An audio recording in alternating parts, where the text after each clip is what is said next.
No immediate measures from John Tory, Charles Sousa and Bill Morneau as they met to discuss Toronto's housing market. But a poll is out clearly showing what some in the city want done. Yeah, few Torontonians have a couple of ideas, Francis, about what to do to cool off that scorching housing market.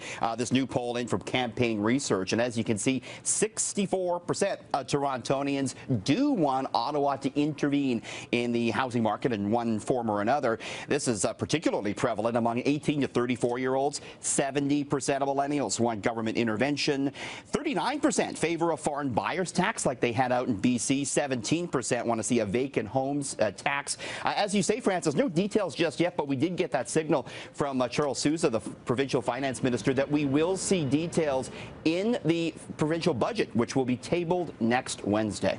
And, you know, we know this is a topic that is on a lot of minds in Toronto because Google searches are revealing here that housing bubble is being looked at.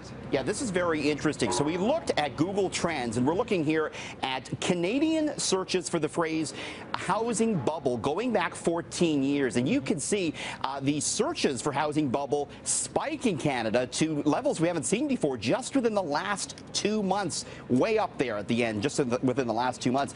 Now, if we take a look at the U.S. searches for housing bubble, also going back 14 years, you see we saw a similar spike in the U.S. in 2005 when the U.S. housing market was going bonkers. Of course, housing prices plummeted in the U.S. by 2007. So some are looking at this data, Francis, and they're extrapolating it, and they're saying perhaps it's showing that we are reaching maybe a bit of a breaking point in the housing market. But there is another investment that has grown even more than Toronto's housing market, even more than Apple stocks. This surprises me. It's comic books. Yeah, the returns have leaped tall buildings with a single bound. Check your basement, Francis. Comic books are hot. In fact, the comic book market, it's been red hot for a while. Take a look at this. The detective copy of Action Comics #1. This was the first comic Superman appeared in. It sold back in 2001 for $285,000, a big price tag. But today, it's bringing in $2.8 million or more. How about Detective Comics #27? The first time we saw Batman. It sold in 2001 for $240,000. Today, it's bringing in $2 million. Teenage Mutant Ninja Turtles #1. You could get that for just $200 back in 2001. Today, if you have it, you could sell it for $4,000 or more. Walking Dead #1. This came out only in 2003, and it sold for about $200, or so it sold for just $2.95 then.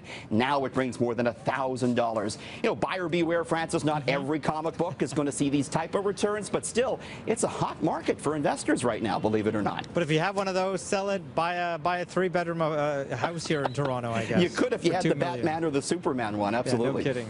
So some tough talk today from U.S. President Donald Trump on NAFTA, maybe surprising for some Canadians. Sure. Just within the last hour, we had Trump kind of attacking the way that Canada deals with trade around specifically the dairy industry. So right now, the current system here in Canada limits the amount of dairy Canada can import before trade tariff kicks in.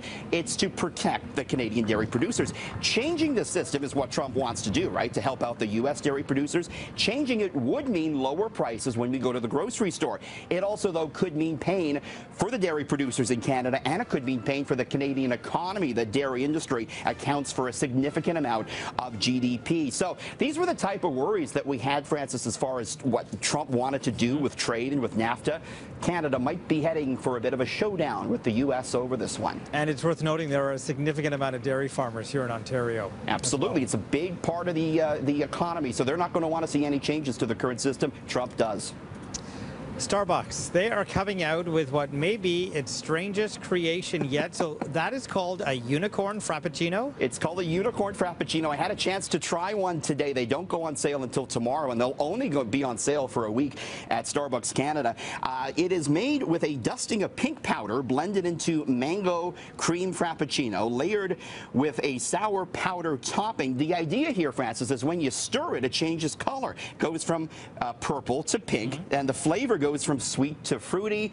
Actually didn't taste too bad. I got a chance to try it out today. You can see my video on my Twitter account. What Starbucks wants to do, of course, they want products now that people take pictures of, that they put on Instagram. They want free advertising. This one certainly fits the bill, the unicorn frappuccino. Does it come with pumpkin spice? Because That would really be a hot seller. This comes with a cool little, pink type of dust. The kids are going to love it, I think, Francis. I don't know about the adults. Yeah, I can't wait. Thank you, Richard. Thanks.